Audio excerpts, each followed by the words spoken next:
I'm really excited to talk about this morning with you because there's a revelation available. So if you've ever had fear of failure or haven't done something because you might fail or feel like you're a failure, this conversation is something you shouldn't miss.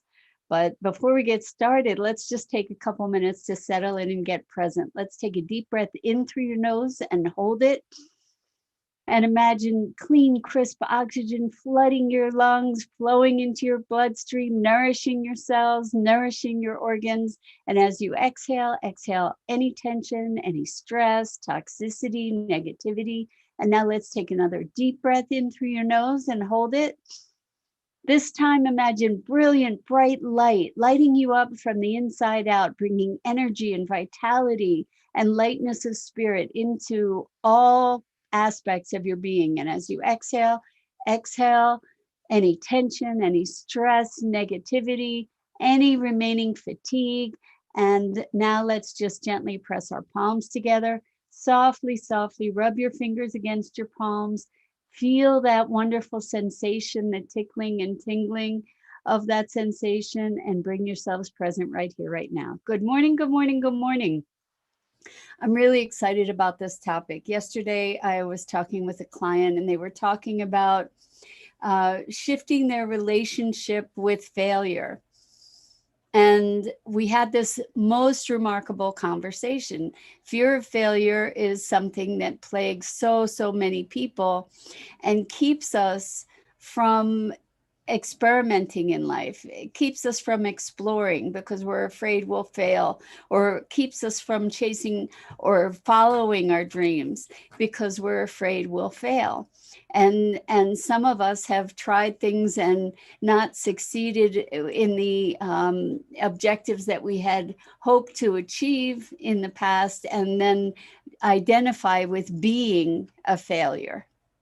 And so and I can relate to that personally. That was a big part of my persona, so to speak, for a lot of my life, is just believing that I was a failure. And so in this conversation, it was really interesting because I asked, what would it look like to shift your relationship with failure? And then through the conversation, I asked the surprisingly obvious yet really profound question: define failure. And the thing that happened was that this person was unable to define failure. And when we get specific, what actually is failure? Failure is when it's constrained by a very specific context.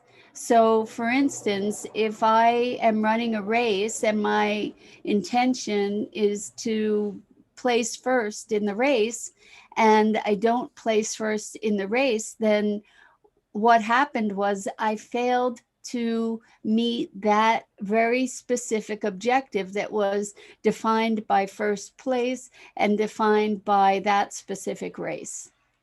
Okay, so I failed to meet that objective.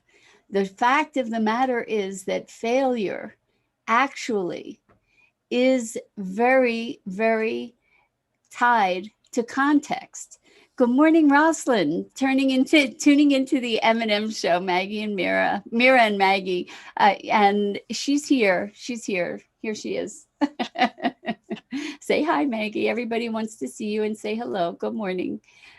Now she's playing with all kinds of toys. I have this standing desk that changes elevation. So the desk is high and she's underneath the desk, and there are pens and papers and things that she enjoys dropping on the floor and chewing on. So that's what she's been doing a lot this morning.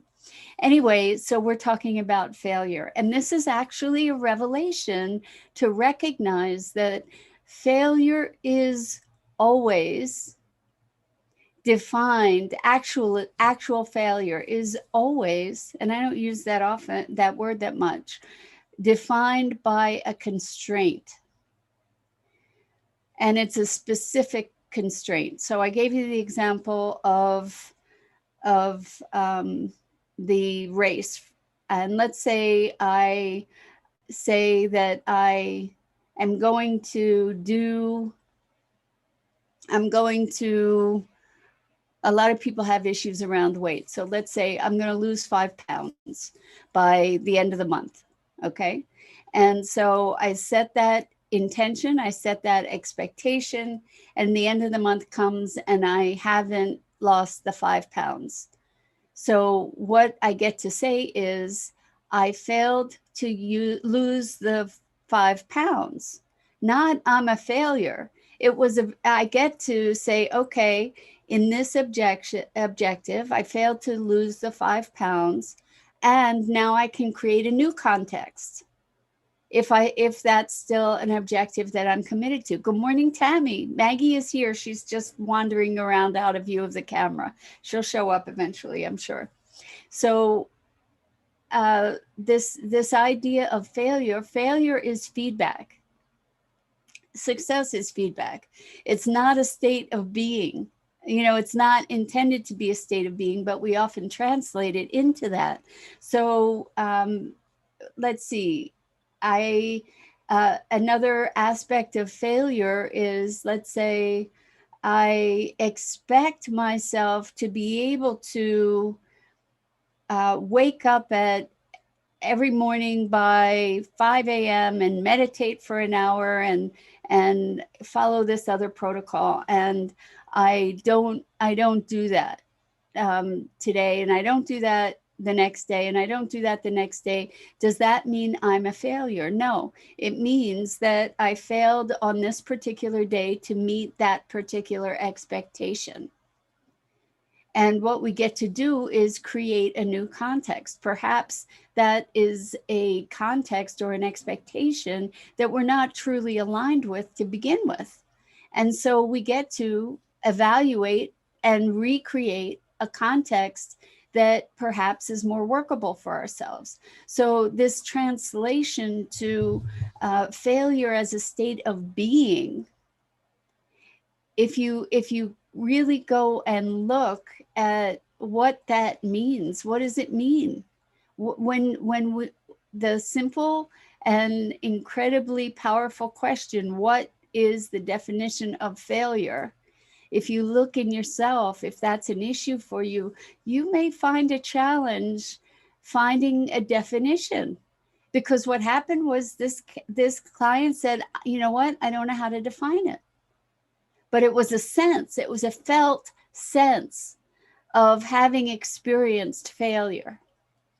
And when we recreate this conversation about failure to be one of context that is very specific, and then we have the capacity more readily to understand that failure is feedback. So for instance, let's say I'm trying to invent something. And think about Thomas Edison, who tried supposedly more than 200 times, or maybe way more than that, to invent a light bulb. And so time one, did he create a working light bulb? No. So the feedback is this collection of steps that I took to develop this working light bulb didn't work. So now I see that it failed to create the result that I was going for. Now I get to create a new context, perhaps new parameters on how I'm going to develop this light bulb. Good morning, Suzanne. Thank you so much for joining us. We're talking about failure this morning and how the reason that failure holds sway for us so powerfully is that we actually don't define it. And if we do define it, we probably don't define it with accuracy. And I believe that an accurate definition of failure is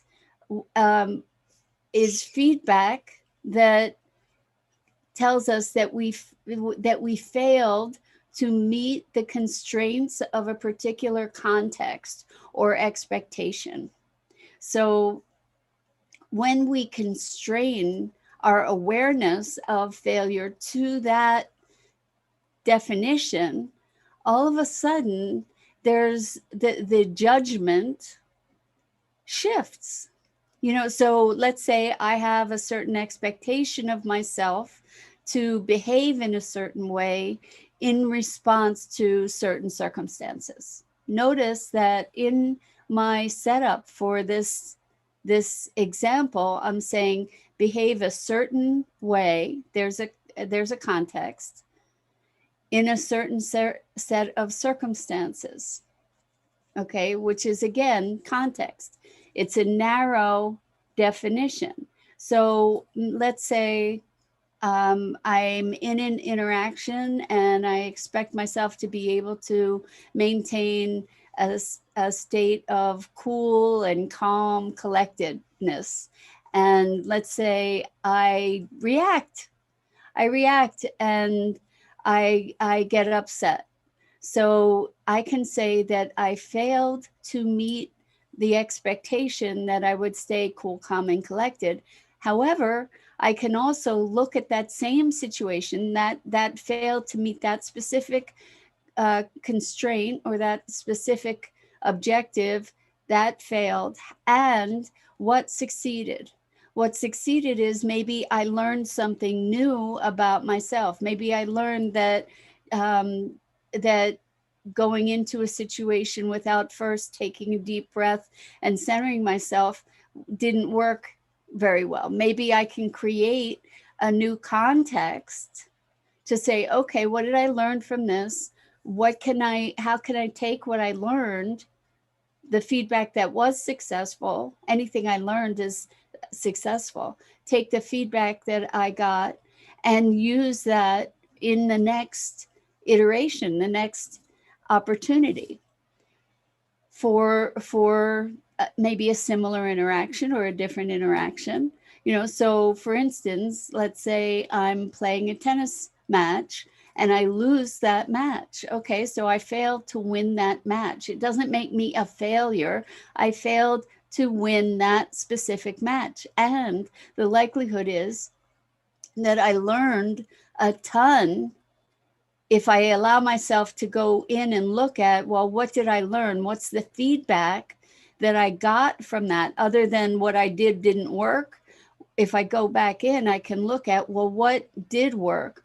Or what did I observe that I can respond to in a different way come next time? What can I learn about maybe how to adjust my serve or how this other player plays so that when I create the new context for the next task or the next context, I'll be better prepared potentially. So if you're making 200 or more iterations to develop a light bulb, each one of those in each one of those interim modifications makes an adjustment. And so, Davy, this isn't an appropriate context for that conversation, so I'm not even going to speak it. This is right now we're talking about failure and the meaning of failure and how we have taken on the identity of failure and the experience of failure as something devastating, like it means something about our character. And the fact is, it doesn't. Failure itself is something that is defined within a specific constraint, a specific perspective, a specific mode of measurement. And I'm wondering if this is creating an opening for you as you're engaging in this conversation with me, because it's really powerful. Because I growing up, I told you I really experienced being a failure, And a lot of that came from failing to meet the expectations of my parents, that often weren't even clear to me, right? So all I knew is that they weren't happy with this, that, or the other thing, but I didn't know why, and I didn't know specifically which this, that, or the other things they were not so happy with. So I'm wondering how you now think about this notion of failure. What does it mean? What does it mean to you? How has it shown up in your life? Has the fear of failure stopped you from doing things that you felt called to do, or that you dreamt of doing, or that you desired to do? I'm not going to do it because I'm not going to be any good at it. Well, so the thing is that how do we get good at things? We practice and we learn from the feedback, right? So if I'm learning to play piano and I notice that I have this certain pattern that is making it hard for me to, or I notice that I'm having trouble doing scales or doing chords, or, doing a certain piece of, or playing this certain piece of music, rather than getting upset every time I make an error, I use that as feedback to say, okay, what can I do differently? So failure as feedback, and failure as finite.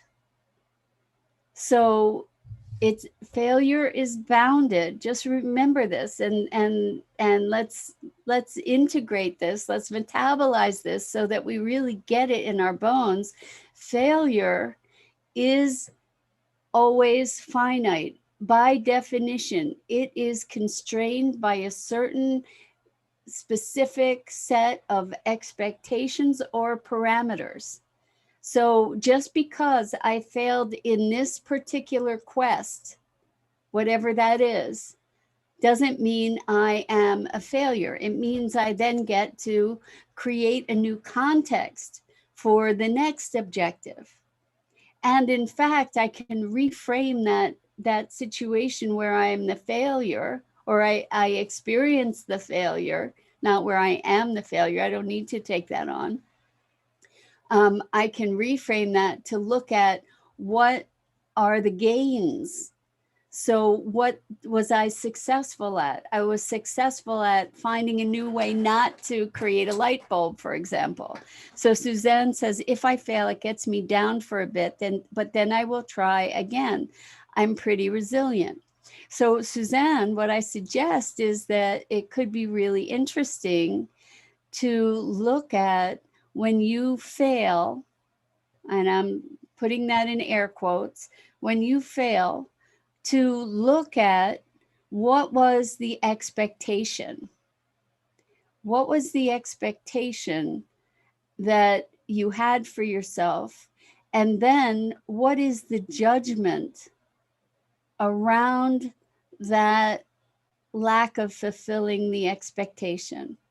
So I think that if we recognize that this notion of failure, again, is contextual and bounded, very, very specifically bounded, then we can redefine the parameters. Okay, so Rosalind says, I try not to let my dad's judgment cause me distress. He thinks that because I don't have kids, that my life is a waste, failure. Wow. Life is a waste were his words. Wow, Rosalind, I don't have kids either.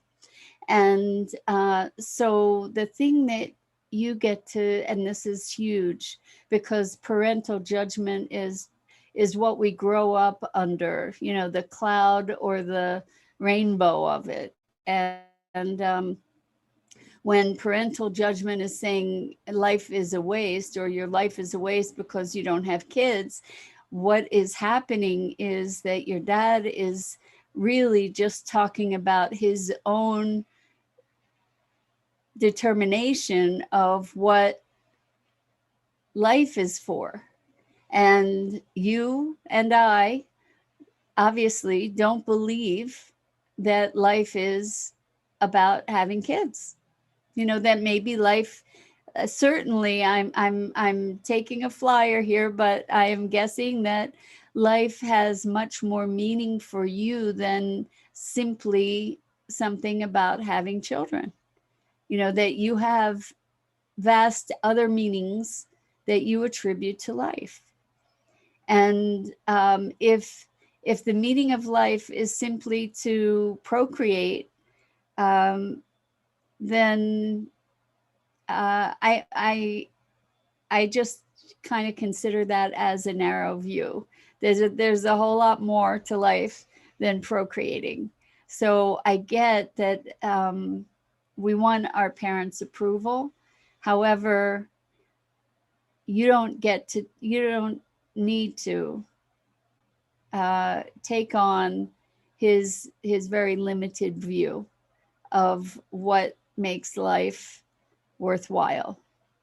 And I'm so sorry to hear that you're at the effect of that. That's uh, I'm just sorry that I'm sorry that you've had to endure that, and I hope that you can separate your life from his, that his judgment really is about him. It has not a thing to do with you and your value on the planet. None. It has nothing to do with it.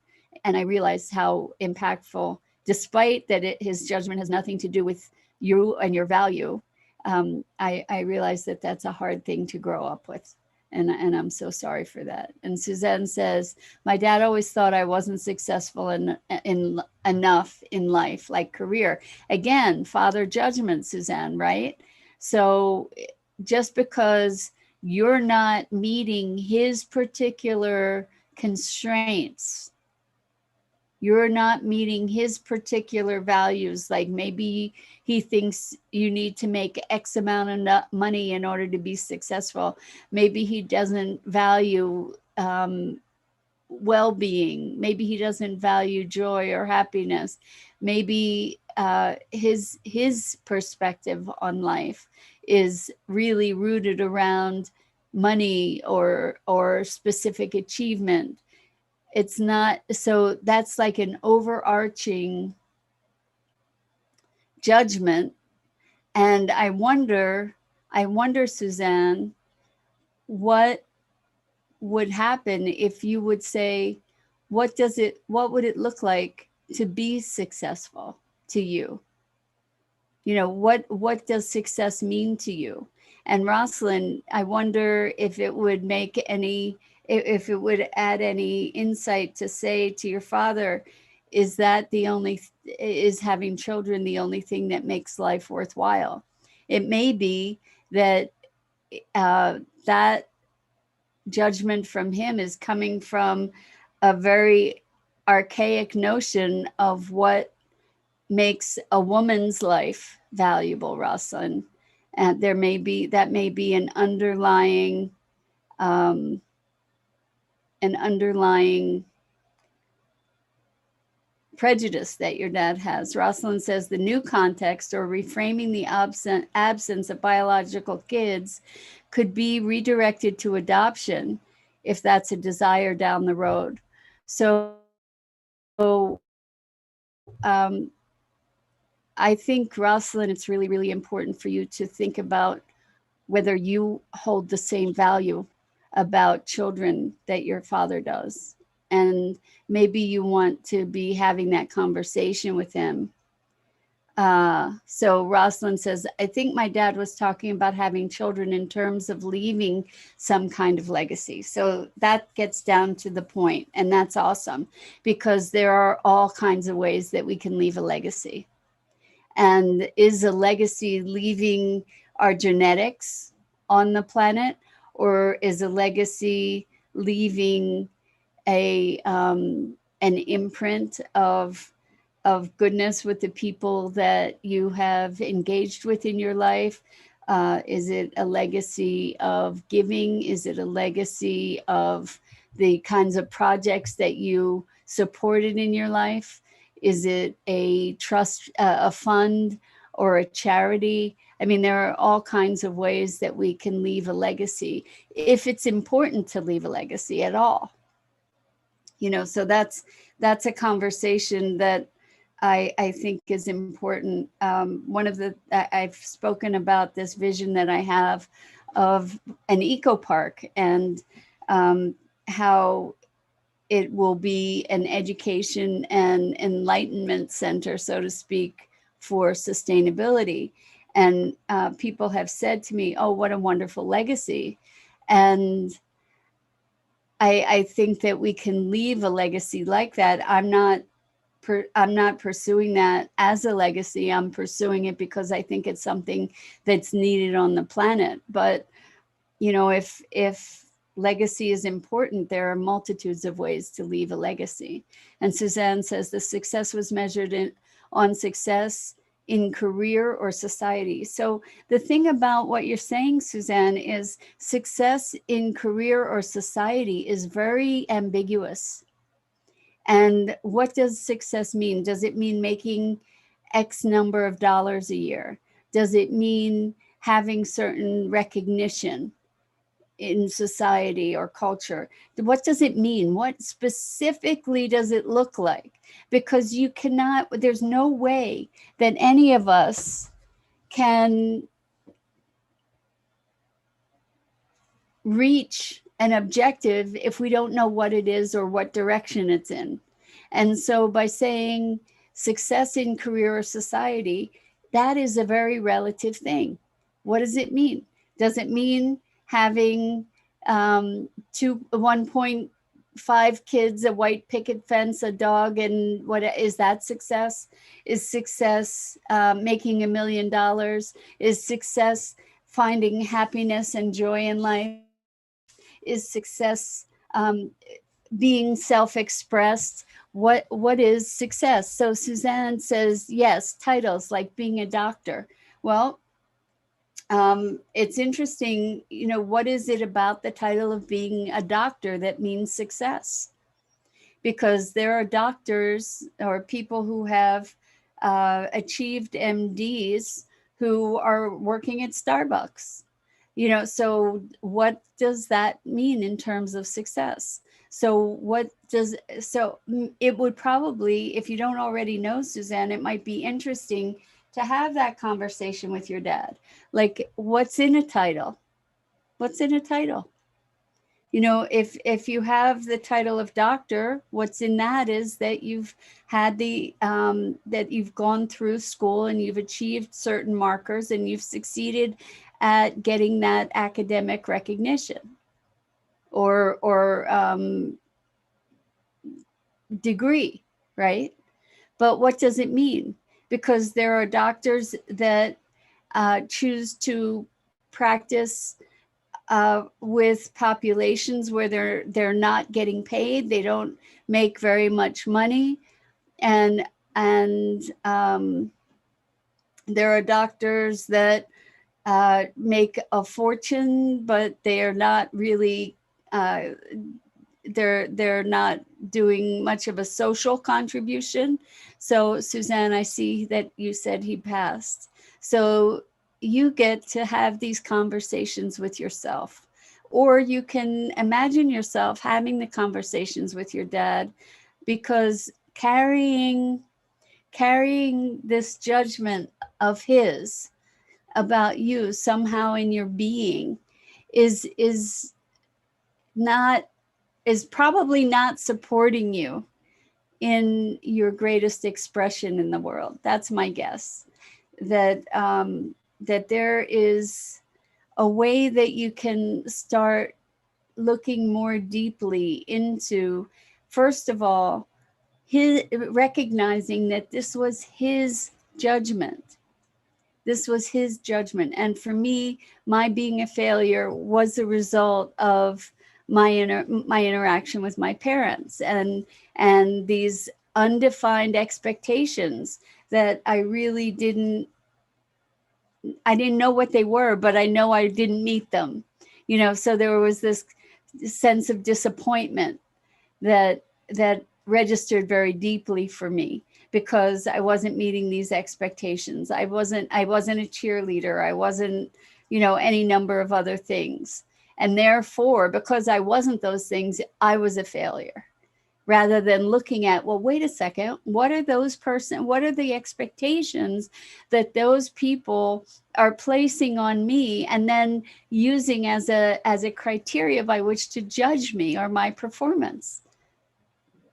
So once we can tease this apart and recognize that that failure has a very specific constraint, and where we start experiencing failure and where it becomes tyrannical for us is when it's generalized. When it's generalized beyond the actual constraint that it is relating to, when it becomes generalized, like, I'm a failure because I didn't achieve this objective that so and so had for me. And we don't even know what's beyond the title, because I'll tell you what,